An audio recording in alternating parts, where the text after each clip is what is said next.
Hello friends, welcome back to কিনারি হোসেল Irani chicken. আজকে আমরা রান্না করে দেখাবো। ইরানি চিকেন বানাতে এখানে আমরা 1 কেজি মতো মাংস নিয়েছি। তো চলুন দেখে নেওয়া যাক এই রান্নায় কী কী মশলার ব্যবহার করছি আমরা।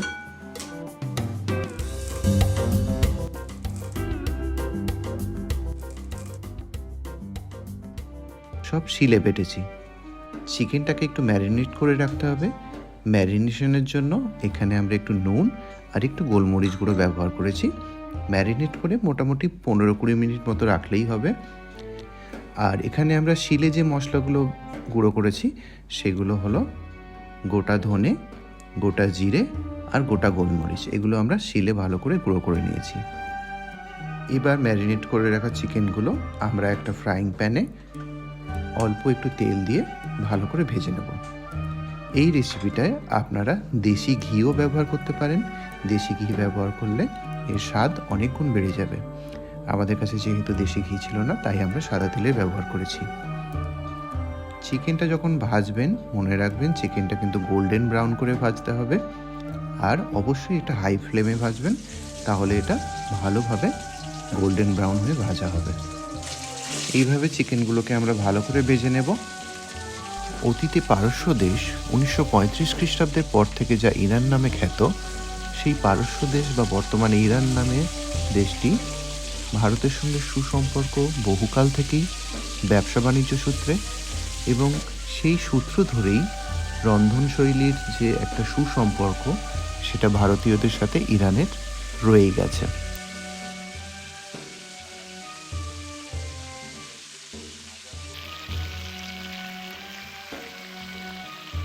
ইরানের সঙ্গে ভারতের সম্পর্ক বহুকালের, তাই ইরানের যে রন্ধনশৈলী রয়েছে সেই ইরানের রন্ধনশৈলী এবং ভারতের রন্ধনশৈলী ওতপ্রোতভাবে জড়িত। ভারতীয় খাবারে যে স্পাইসেস ব্যবহার করা হয়, ইরানের খাবারেও সেম স্পাইসেস ব্যবহার করা হয়। সো দেখতেই পাচ্ছেন এটা গোল্ডেন ব্রাউন করে ভাজা হয়ে গেছে। এবারে আমরা আগে থেকে স্লাইস করে রাখা পেঁয়াজ, কাঁচা লঙ্কা কুচি, টমেটো কুচি, রসুন কুচি, আদা পেস্ট আর শিলে গুঁড়ো করে রাখা যে মশলাগুলো সেগুলো আমরা এতে দিয়ে দেবো।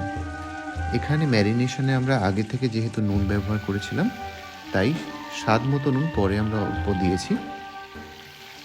এবার সব মশলাগুলো দিয়ে ভালো করে এটা আমরা নেড়েছে ঢেকে ঢেকে এটা রান্না করব।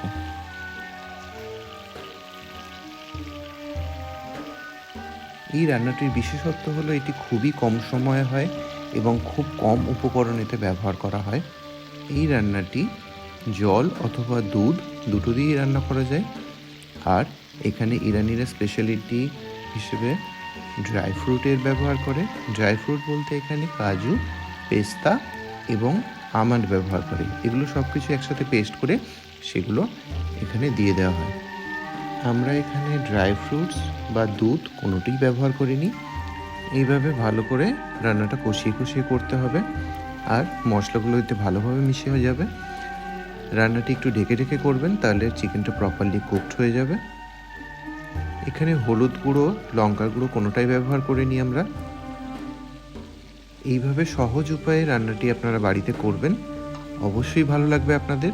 এটি একটি অত্যন্ত সুস্বাদু রান্না। যারা রান্না করতে পারেন না অথবা নতুন রান্না শিখছেন, আশা করি তারাও পারবেন এই রান্নাটি করতে।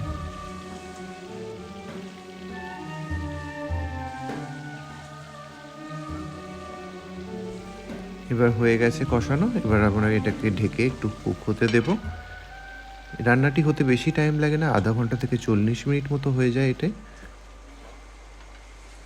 দেখছেন কত সুন্দর চিকেনগুলো অলমোস্ট কুক হয়ে গেছে। এবার এতে আমরা অল্প জল দিয়ে দেব। জল দিয়ে এটা একটু জাস্ট গ্রেভি ভাব হবে। তারপর এতে আমরা ধনেপাতা একটু কুচিয়ে দিয়ে দেব। ধনেপাতার একটা ফ্লেভার এই রান্নার মধ্যে অ্যাবজর্ব হয়ে গেলে রান্নাটা আরও বেশি সুস্বাদু হয়ে ওঠে। আগে যেহেতু ম্যারিনেশনে নুন দেওয়া ছিল, তাই এখানে আমরা অল্প করে নুন দিয়েছি যাতে নুনের পরিমাণটা ব্যালেন্স থাকে। রান্না অলমোস্ট হয়ে গেছে। আপনারা দেখতেই পাচ্ছেন কত সুন্দর কালার এসেছে।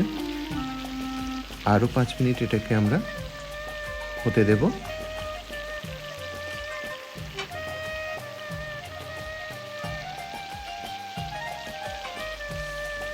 রান্না অলমোস্ট ডান। রান্নাটি অসাধারণ সুন্দর কালার হয়েছে, দেখতেই পাচ্ছেন আপনারা, এবং গন্ধও সুন্দর বেরোচ্ছে, স্বাদও তেমন সুন্দর। আপনারা বাড়িতে করে খাবেন, সত্যিই ভালো লাগবে, কথা দিচ্ছি।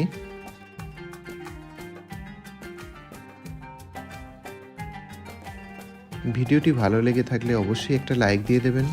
আপনি যদি এই চ্যানেলে নতুন হয়ে থাকে চ্যানেলটি অবশ্যই সাবস্ক্রাইব করুন, আর নতুন নতুন ভিডিওর মজা নিতে অবশ্যই আমাদের সাথে থাকবেন।